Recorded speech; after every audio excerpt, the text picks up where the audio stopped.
Hi, everybody. Sherry Fulmer Moore here, author of Domino. I want to open by telling you how honored I am that you have selected Domino for your book club. It was a labor of love, as all of my books are, and I am thrilled and excited that this story is resonating with you and that you're taking so much from it. I want to tell you a little bit about me and about Domino. I am a science fiction and mystery writer in the southeastern United States. I live in Columbia, South Carolina. I've been writing for about 25 years, and really, I've been writing for my whole life. Before I learned to read, I drew pictures in my books, much to my poor parents' dismay. I have always loved stories. My grandfather told me a lot of stories. He had a love of stories, and it just passed right on to me. I have really been a writer all of my life, although technology and home computers are when I really started to pursue it, started publishing ebooks. All of that were just opportunities I couldn't pass up.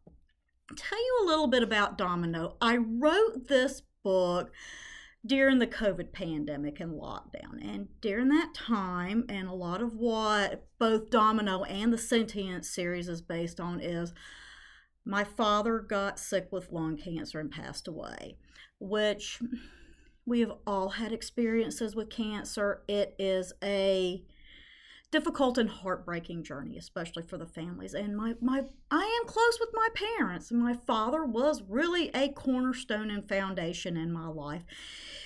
It was a difficult and heartbreaking experience, and add on to that the lockdowns and the restrictions and having an older brother. Literally, there were a lot of times when he was hospitalized, and because of the restrictions, I couldn't be there with him. I had to sit and wait by the phone, and it was tough. And that added element of restrictions and not being able to be there with him during his final days, it was bad. So of course I do what any writer does. I turn to my writing to work it out.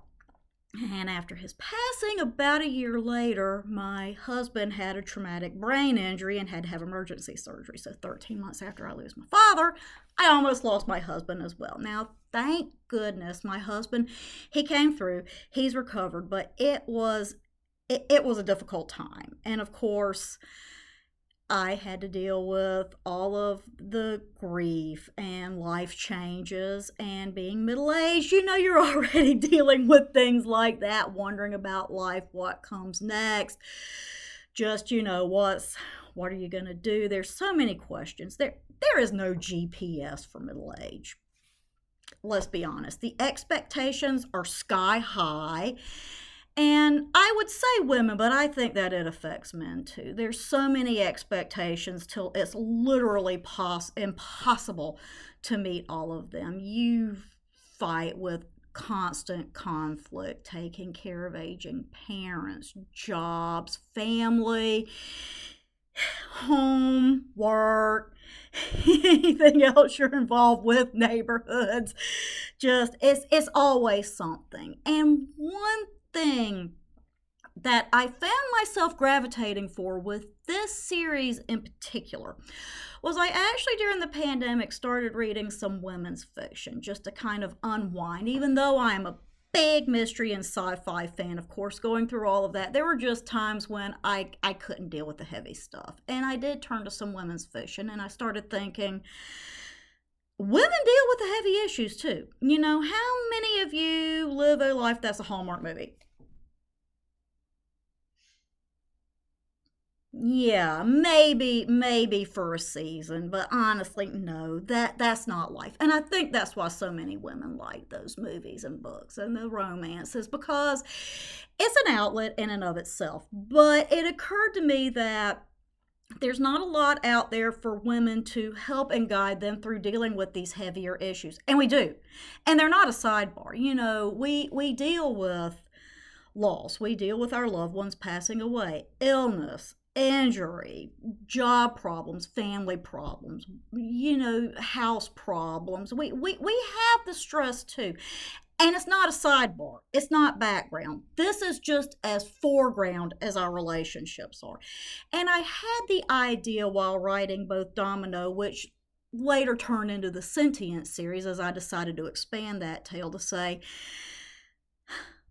women deal with the weighty issues too. We deal with the big ones, the what feels like life and death. And sometimes it is literally life and death. Having gone through two such instances so close together, it literally is life and death. And of course, I was pondering the bigger issues, the existential crisis of what's the meaning of life, what's the meaning of eternity, what do you want to leave behind, how do you want to be remembered, what impact do you want to have on the world outside of expectations? Who are you? What do you want? And in an increasingly technological world, those possibilities are opening up, very much so. Is with AI, with computers, with technology, the world is opening up, and it's getting both bigger and smaller. I'm talking to you now from the southeastern United States. It used to be I would have had to have gotten on an airplane and flown to England. I'm sitting in my dining room recording this video talking to you. Technology is great, and I can't help but wonder how much more will it be able to do, and what will we do with it? What will we do with our creation? How are we going to use this? What are the bigger implications?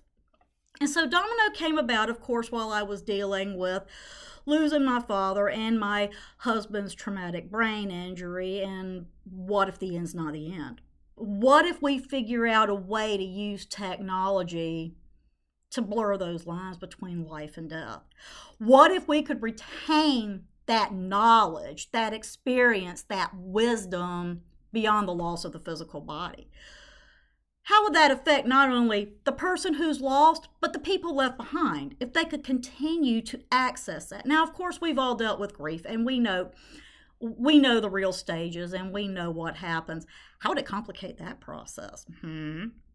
Interesting questions, very interesting questions. And I just needed some time and space to explore this. So I wrote Domino. The culmination of all of that, a story about 4 young women who come together and figure out how to cheat the system and the consequences of that and the rewards of that too, just what it all means. And I'll tell you, it helped. It did help me on my journey to do this. But what do I want you to take from that? Well, I've told you about my story writing it.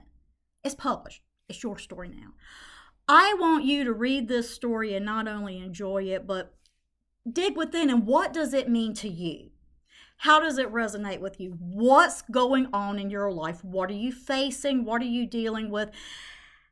How is this book getting you to think about those weighty issues that you deal with in your life?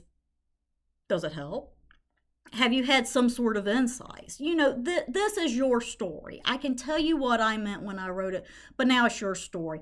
And I want you to take it and consider these things. Consider, yes, women deal with these weighty issues too. Yes, we deal with the large, wide-scale stuff. It's not background. This is foreground. This changes your paradigm. It changes you.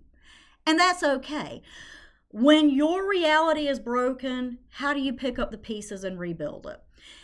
And not only with Domino, but with every book that I write, that's what I want readers to consider, is when reality is broken, which happens from time to time in life, there's ups, there's downs, it's all part of the process. When you're down, when you're broken, what do you do?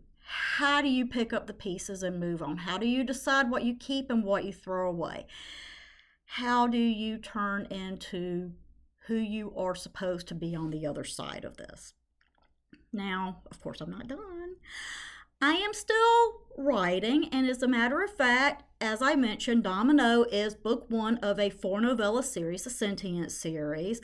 I also have other novels, the next one, Broken Time, kind of building on this same theme, you know, life and death and apocalyptic fiction. What happens when one woman accidentally causes the apocalypse in trying to prove string theory? Singularity, the next pandemic. What if you try to plug AI into the system to rebuild a broken world and find out it might be what broke it? And my current work in progress, which is tentatively titled the Dark Mirror Trilogy, I'm really excited about this one. Just came back from the beta reader. Group of ragtag scientists find an object in the outer parts of the solar system. What does it mean? What's out there? And what's trying to find us?